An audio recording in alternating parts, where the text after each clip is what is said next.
मेरा शौहर हर वक्त मेरी औलाद पैदा न करने की वजह से लड़ता झगड़ता रहता था। इस रात शौहर ने मुझे घर से निकाल दिया। मैं चलती जा रही थी और रोती जा रही थी। एक औरत अपने साथ ले गई और काम पर रख लिया। वो औरत जब रात होती तो छुपकर छत पर चली जाती। घर का नौकर इस औरत के शौहर को औरत के राज बताया करता कि इसके गैर मर्दों से ताल्लुकात हैं और औरत के शौहर को राज बताकर घर में लड़ाई करवाता। एक रात मैं छत पर गई तो वहां नौकर को देखते ही मैंने अपने दिल को पकड़कर बैठ गई।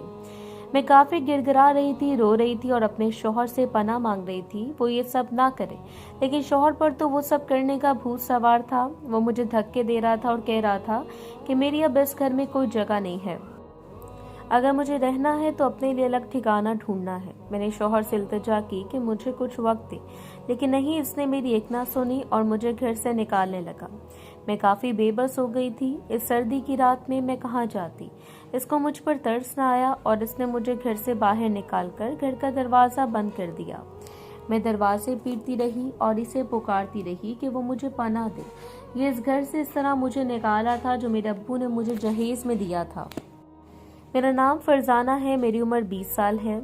मियाँ पर मुझ पर जान लुटाते थे। 2 बहनें थी, लेकिन मुझसे ज़्यादा प्यार किया जाता था क्योंकि मैं छोटी बहन जो थी।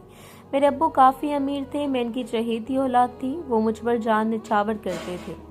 मैं जानती थी कि मैं जो कहूँगी मेरे अब्बू वही करेंगे। मुझे इससे कॉलेज में प्यार हुआ था और हम लोग सारी ज़िंदगी साथ गुजारना चाहते थे। वो मेरी काफ़ी कदर करता था और मुझसे प्यार भी करता था, लेकिन मैं कहाँ जाती थी। एक दिन ऐसा भी आएगा जब वो प्यार मेरे लिए कम पड़ जाएगा और मुझे ऐसा लगेगा कि इसने सारी जिंदगी मुझसे कभी प्यार नहीं किया था। कोई हमारी शादी के लिए राजी ना था। मैंने अम्मा अब्बा को काफ़ी मुश्किलों से मनाया था क्योंकि वो चाहते थे कि मैं छोटी हूँ तो मेरी शादी थोड़ी लेट हो जाए। बहन की भी शादी नहीं हुई थी। ये मसला भी ज़्यादा था कि जब लोग सुनते हैं कि मेरी शादी पहले हो गई है तो बड़ी बहन के बारे में तरह तरह की बातें करते हैं कि शायद इसमें कोई नुक्स है जिसकी वजह से इसकी शादी पहले नहीं की और मेरी शादी पहले हो रही है। मेरी बड़ी बहन ने अब्बा को राज़ी कर लिया कि इसमें से कोई दिक्कत नहीं होगी अगर मेरी शादी पहले हो जाए और इसकी ना हो, इसलिए इसके घर वाले और मेरे घर वाले दोनों ही मान गए थे। हमने शादी की तैयारियां शुरू कर दी थी। मैं काफ़ी खुश थी कि मुझे इस वक्त ऐसे लगता था जैसे मेरी ज़िंदगी संवर गई हो। मुझे सब कुछ सुहाना लगता था, जिसे लगता था कि दुनिया अब मेरे इशारों पर चल रही है। हमारी शादी काफ़ी धूमधाम से हुई थी। शादी भले लेट हुई थी, लेकिन हमारा रिश्ता इस वक्त हो चुका था क्योंकि जैसे ही मैंने अब्बू को बताया कि मैं इससे प्यार करती हूँ, अब्बू ने 1 सेकंड भी ना लगाया और इसके साथ रिश्ता पक्का कर दिया। इन दिनों बहुत ही खुश थे। हमारी शादी काफ़ी धूमधाम से हुई कि बाद में इसका सवाल होता था कि अब औलाद हो जाएगी। सबको ये उम्मीद थी कि अब हमारी औलाद हो जानी चाहिए। मेरा और मेरे शौहर का ऐसा कोई इरादा नहीं था। हम लोग अपनी ज़िंदगी बगैर किसी जिम्मेदारियों के गुजारना चाहते थे और एंजॉय करना चाहते थे।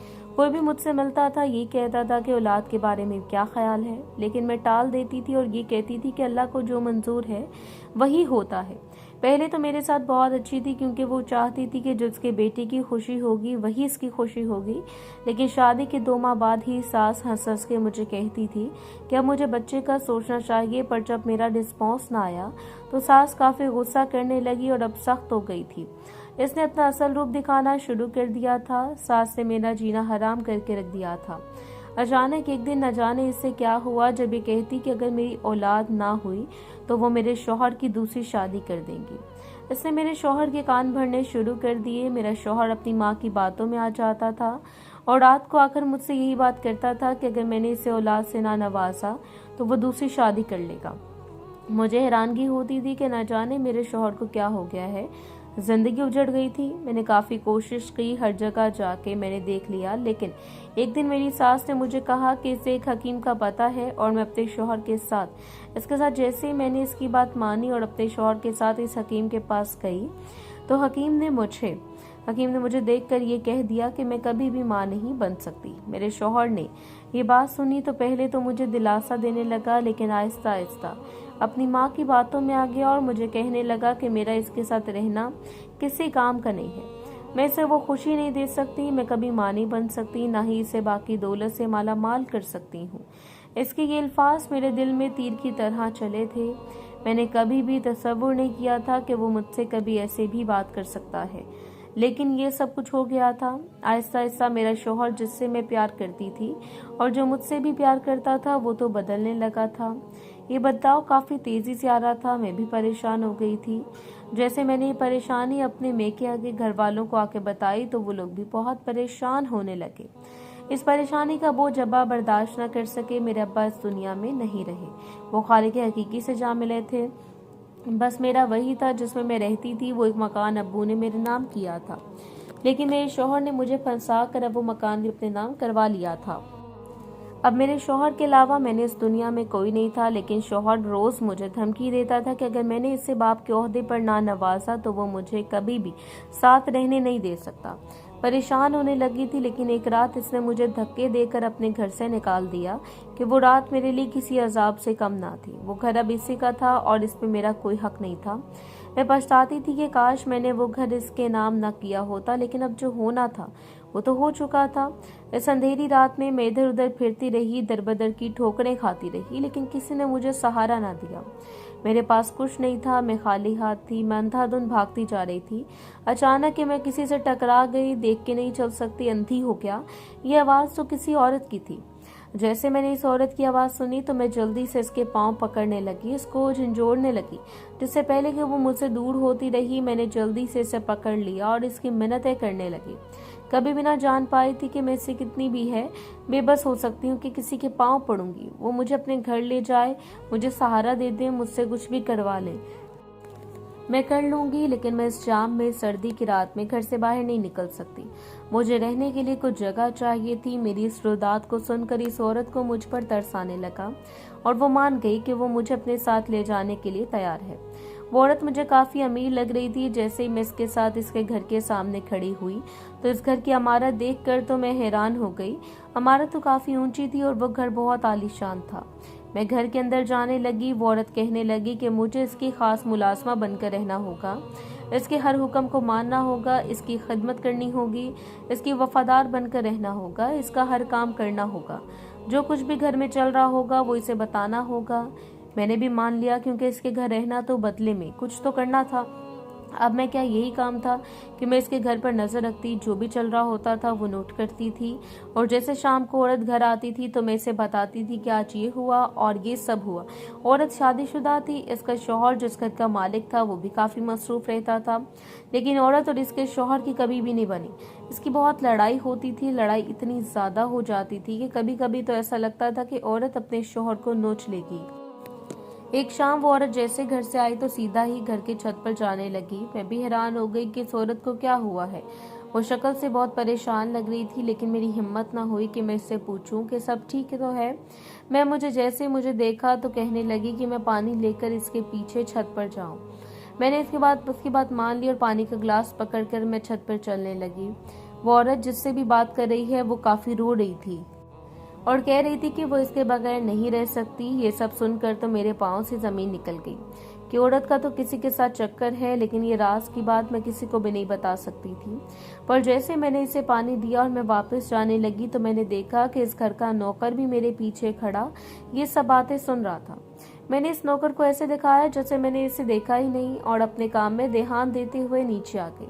नौकर ऐसे सोचने लगा जैसे मैंने इसे नहीं देखा, पर मैं जान गई थी कि नौकर औरत पर नजर रखता है, लेकिन वो क्यों नजर रखता है मैं ये ना जान पाई।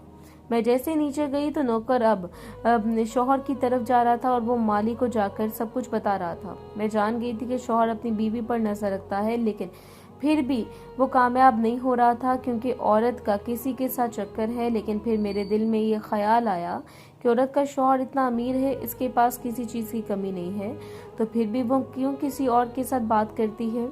मुझे इस चीज की समझ ना आई। मैं कभी कभी सोचती थी कि अगर वो औरत की जगह पर मैं होती तो मैं तो ऐश करती और इतनी बड़ी नेमत को कभी ना झुटलाती। लेकिन औरत कितनी नाशुक्री थी, पर इसके शौहर और इसकी काफी लड़ाई भी होती थी, लेकिन मैं ये जान ना पाई। मैंने मालकन से पूछा और एक दफा मैंने कह दिया। इस औरत तो कहने लगी कि आखिर क्या है ऐसा जो इन दोनों की आपस में इतनी लड़ाई होती है। औरत कहने लगी कि मैं नहीं समझ सकूंगी। मैंने औरत को कहा कि मेरे शौहर ने भी मुझे घर से निकाला हुआ है और मैं एक ज़माने में अपने घर पर राज करती थी, लेकिन कैसे ज़माना बदला और मेरी औकात बदली। मैं आसमान से ज़मीन पर आ गई। मेरा शौहर जो मुझसे इतना प्यार करता था वो अब मेरी इज्जत भी नहीं करता। इसकी एक वजह ये थी कि इसने मुझे बांझ करार दे दिया। और इस औरत ने मेरी बात सुनी तो इसकी आंखों से आंसू गिरने लगे। कहने लगी क्योंकि मेरी किस्मत तो काफ़ी अच्छी है और यकीनन मेरे शौहर के साथ कुछ हुआ होगा। इस यकीन के साथ कैसे कह सकती थी कि मैंने इससे पूछा कि वो इस तरह की बात क्यों कर रही है, जब वो कहने लगी कि इसके साथ भी ऐसा कुछ ही हुआ था। इसका शौहर भी इसे बांझ कहता था और कहता है कि वह कभी इसको औलाद नहीं दे सकती, लेकिन असल बात तो कुछ और ही है। इसके शौहर के साथ ये मसला है, इसलिए तो वो दूसरे मर्द के साथ रहना चाहती है और शौहर को छोड़कर जाना चाहती है, क्योंकि वो जानती है कि अगर वो शौहर के साथ रही तो इसके शौहर ने इसे ये कहकर घर से निकाल देना है कि वो इसे औलाद नहीं दे सकती, जबकि शौहर इसे औलाद नहीं दे सकता। ये बात सुनकर मुझे ख्याल आया और मैं सोचने लगी कि क्या पता मेरा शौहर भी ऐसा हो। अब मुझे अपने शौहर से तलाक लेनी थी। मैंने सोच लिया था कि मैं इस अलग को रहकर अपनी ज़िंदगी गुजारूंगी, क्योंकि मैं जान गई थी कि मेरे अंदर कोई ख़राबी नहीं है, मैं बिल्कुल ठीक हूँ। मैंने फैसला कर लिया था कि दोबारा शौहर के पास जाऊंगी और इसे तलाक लूंगी और फिर अपनी मर्जी की ज़िंदगी गुजारूंगी। ये कब सोचकर ही मैंने कदम उठा लिया और अब मैं इससे आज़ाद होकर अपनी मर्जी की ज़िंदगी गुजार रही हूँ। शादी तो नहीं मैं भी करना चाहती, लेकिन मैं जानती हूँ कि मैं जिससे शादी करूंगी वो काफ़ी अच्छा इंसान होगा और मुझ पर किसी भी किस्म का शक नहीं करेगा। मैं अपनी ज़िंदगी में आगे बढ़ना चाहती हूँ। मैं भी इस औरत के साथ रहती थी और वो औरत भी अपनी ज़िंदगी में आगे बढ़ चुकी थी। मैं जान गई थी कि अपनी ज़िंदगी में इंसान को खुद ही फैसला करना पड़ता है। ज़रूरी नहीं होता कि जो लोग बोलें वही दुरुस्त हो और सच हो, हकीकत कुछ और भी हो सकती है।